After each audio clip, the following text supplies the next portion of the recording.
ரெசிபினாலே நம்ம எல்லாரும் என்ன ஆசைப்படுறோம்? ரெசிபி சிம்பிளாக இருக்கணும், டேஸ்ட்டு வேறு லெவலில் இருக்கணும். கரெக்டா? இன்றைக்கி உங்களுக்காக ஒரு சூப்பரான உருளைக்கிழங்கு பொரியல் ரெசிபி எடுத்துகிட்டு வந்திருக்கேன். இது மோர் குழம்பு, தால் இல்லைன்னா தயிர் சாதத்துக்கு கூட சூப்பராக இருக்கும். அண்ட் இது செய்கிறது ரொம்ப சிம்பிள். எப்படின்னு பார்க்கலாமா? Come on, let's get started.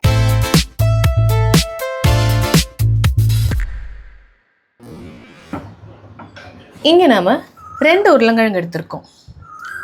இதை ஃபஸ்ட்டு இதோட ஸ்கின்னை பீல் பண்ணிடலாம். இன்னொரு உருளைக்கிழங்கையும் பீல் பண்ணிடலாம். ஃபஸ்ட்டு இப்போ இந்த பீல் பண்ண வேஸ்ட் அப்போவே நம்ம கையோட பாஸ்கெட்டில் போட்டுடலாம். இப்போ இந்த பீல் பண்ண உருளைக்கிழங்க நம்ம எப்படி கட் பண்ணுறோன்றது ரொம்ப இம்பார்ட்டண்ட். ஓகே, ஏன்னா இது ஃபஸ்ட்டு நான் ரெண்டு ஹாஃபாக கட் பண்ணிவிட்டேன்.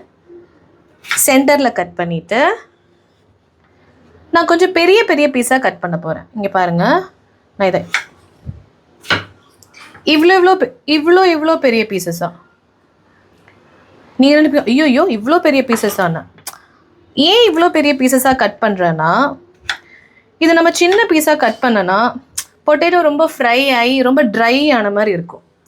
இதே நம்ம இவ்வளோ பெரிய பீசஸாக கட் பண்ணால் மேலே ரொம்ப கிறிஸ்பியாக இருக்கும் அண்ட் உள்ளே ரொம்ப சாஃப்டாக இருக்கும். ஸோ இது இன்னும் கொஞ்சம் பெரிய உருளைக்கிழங்கு.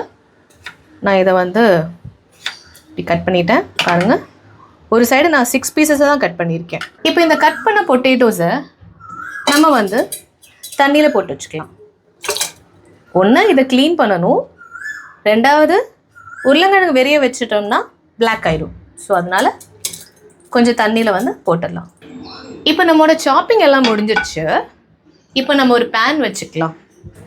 கேஸை லைட்டன் பண்ணிவிட்டு பேன் சூடாடினோடனே உங்களோட சாய்ஸ் ஆஃப் ஆயில் எதாக இருந்தாலும் அதை கொஞ்சம் ஊற்றலாம். நான் இங்கே கோகனட் ஆயில் தான் யூஸ் பண்ணுறேன். ஆயில் நிறைய ஊற்ற வேண்டாம். ஆயில் நிறைய ஊற்றிட்டா என்ன ஆகும்னா, நம்ம போடுற மசாலாலாம் ஆயிலே பிடிச்சிட்டு பொட்டேட்டோவில் அந்த மசாலாலாம் நல்லா பிடிக்காது. நம்ம நெக்ஸ்ட்டு ஆயில் சூடான உடனே கொஞ்சமாக ஜீரகம் போட்டுக்கலாம். இந்த ஜீரகம் நல்லா கொஞ்சம் பொரிஞ்சு வந்த உடனே நம்ம ஆல்ரெடி கட் பண்ணி வச்ச உருளைக்கிழங்க நம்ம இதில் சேர்த்துக்கலாம். இப்போ நம்ம உருளைக்கிழங்கு சேர்த்தாச்சு. ஒரு 1 மினிட் இந்த ஆயில்லையும் இந்த ஜீராலையும் இந்த உருளைக்கிழங்க போட்டு லைட்டாக நம்ம ஸ்டிர் பண்ணி விடலாம். வதங்கினதுக்கப்புறம் நம்ம இதில் 1 டீஸ்பூன் மிளகாத்தூள், நான் ஆக்சுவலி 3/4 ஸ்பூன் தான் போட்டிருக்கேன், வேணும்னா நம்ம இன்னும் சேர்த்துக்கலாம். அதே மாதிரி ஒரு 1/2 ஸ்பூன் உப்பு, திருப்பியும் நம்ம நல்லா மிக்ஸ் பண்ணி விடலாம். இதை தவிர நம்ம எந்த இன்க்ரீடியண்ட்டுமே இதில் சேர்க்க போகிறதில்ல. இப்போ பாருங்கள், இப்போவே மசாலா நல்லா இந்த உருளைக்கிழங்குல கோட் ஆயிடுச்சு. நான் அதனால தான் சொன்னேன், ஆயில் ரொம்ப ஜாஸ்தியாக இருந்துச்சுன்னா இந்த மசாலா போட்டதெல்லாம் ஆயிலே பிடிச்சிக்கும். பொட்டேட்டோ மேலே இது இந்த மாதிரி கோட் ஆகாது. நம்ம போட்ட உப்பு மிளகாத்தூள் எல்லாம் நல்லா இதில் கோட் ஆயிடுச்சு. நெக்ஸ்ட் இதை நம்ம சிம்மில் வச்சுட்டு இதை மூடி வச்சிடலாம். இப்போ ஒரு 2 மினிட்ஸ் ஆயிடுச்சு. இந்த ரெசிப்பியில் இன்னும் நிறைய இன்க்ரீடியன்ட்ஸ் போடுவாங்க.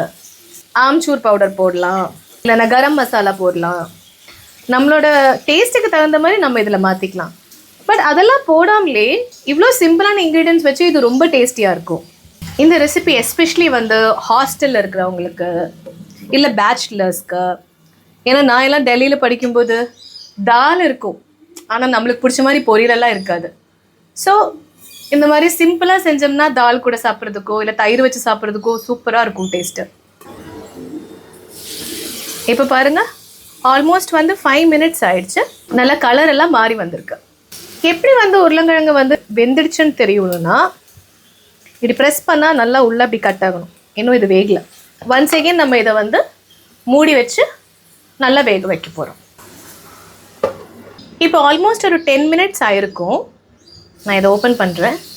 நடுவில் கண்டிப்பாக நீங்கள் மிக்ஸ் பண்ணிகிட்டு இருக்கணும், இல்லைன்னா கருகிடும். நான் நடுவில் 2-3 டைம் ஓப்பன் பண்ணி மிக்ஸ் பண்ணேன். இப்போ பாருங்கள், இந்த உருளைக்கிழங்கை நான் கட் பண்ணேன்.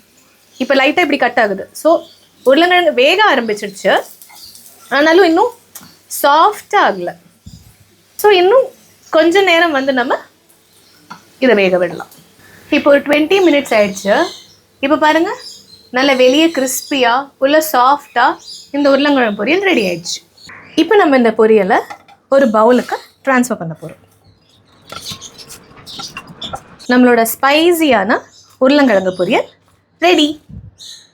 இந்த ஸ்பைசி கிறிஸ்பி பொட்டேட்டோ பொரியல் ரொம்ப ஈஸி.